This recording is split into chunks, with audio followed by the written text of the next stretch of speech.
Bonjour à toutes et à tous, aujourd'hui on se retrouve pour parler de la paracha de Toldot. Alors Toldot, c'est Rebecca qui est enceinte de deux jumeaux.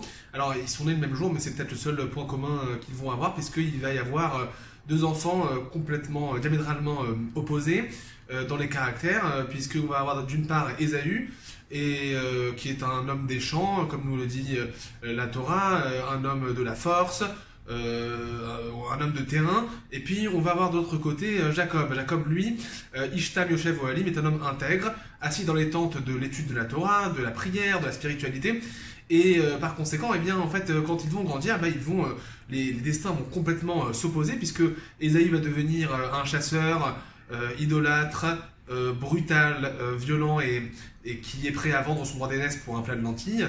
Et puis on va avoir Jacob, lui, qui est un homme d'une stature spirituelle très importante, qui développe sa piété et qui s'attache finalement à l'héritage de ses parents, Isaac et Rebecca. Et évidemment, le problème arrive, c'est qu'Isaac doit trouver un héritier, et puis finalement, Ésaü, lui, il claque la porte au nez, parce que ce qui l'intéresse, c'est son propre pouvoir. Et donc finalement, Jacob va devoir endosser les deux rôles, celui de l'homme de la spiritualité, de l'homme des tentes, de l'homme de la Torah et de la prière, et puis en même temps aussi celui de Ésaü, l'homme de terrain, celui qui doit être capable d'agir, capable de manier, de construire finalement le socle matériel qui pourra permettre la fondation de la nation juive. Alors, ce qui est intéressant à remarquer dans cette histoire, c'est que finalement, en fait, Ésaü et Jacob, on nous raconte quelque chose de particulier, c'est qu'à leur naissance, on nous dit que Jacob, est appelé au nom du talon. Ekev en hébreu veut dire un talon. Pourquoi? Parce que quand il est né, il saisissait le talon d'Ésaü. Bon, très bien, vous me direz, mais finalement, ces détails-là, c'est bon pour les romans, mais pas pour la Torah. La Torah est généralement avare de deux mots. Alors pourquoi nous préciser que cet enfant, que Jacob, est appelé au nom du talon? Parce qu'il saisissait le talon d'Ésaü. Et on a une très jolie réponse du Rav Kook, le Rav Avraham Yitzhak HaKohen Kook, qui dit quelque chose de très profond. Il dit qu'en fait Ésaü, c'était la force brute, c'était quelque chose d'assez grossier, c'est quelque chose, de primitif. C'est-à-dire qu'il a un instinct, il a un tempérament, il ne va pas le changer, il va rester avec. Or, Jacob, lui, la capacité qu'il va devoir développer dans sa vie, c'est non pas d'annihiler la force d'Ésaü, mais de la maîtriser. C'est-à-dire qu'il faut que sa main saisisse Ésaü. Comme pour dire que Ésaü en lui-même, sa force d'agir, son tempérament à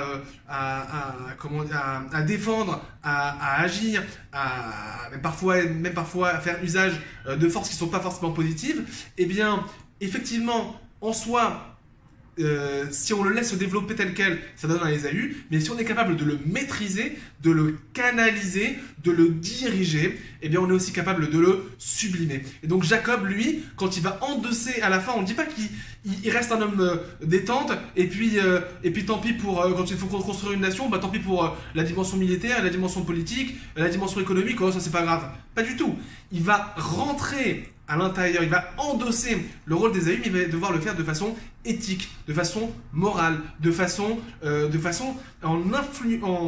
en y insérant la spiritualité de ses parents à l'intérieur de ces domaines. Ce qui va faire que finalement Jacob sera capable de travailler dur, il travaillera chez Laban, mais il travaillera pour construire sa famille. Il va devoir effectivement faire preuve de violence, de force. Mais dans quel cas? Pour se défendre face à son frère qui cherche à le tuer. Il va devoir acquérir des richesses, oui, mais cette richesse, c'est ce qui va lui permettre de construire la nation d'Israël. Et donc finalement, il y a quelque chose d'extraordinaire, c'est que si Ésaü, il naît avec un tempérament, et il garde ce tempérament, et c'est en cela qu'il devient ce qu'il devient, et Jacob, lui, de son côté, il se forge un caractère. Autrement dit, dans la Torah, on ne s'agit pas de dire ça c'est négatif, ça c'est positif, lui est mauvais, lui est bon. Il s'agit de dire voilà ce qu'on reçoit, on a les données que nous avons, la question c'est de faire des choix. Parce que finalement, quelqu'un qui est fort, quelqu'un qui est riche, quelqu'un qui est intelligent, c'est un cadeau. Par contre, être gentil, c'est un choix. Et dans la vie, il est bien plus difficile de faire des choix que de recevoir des cadeaux.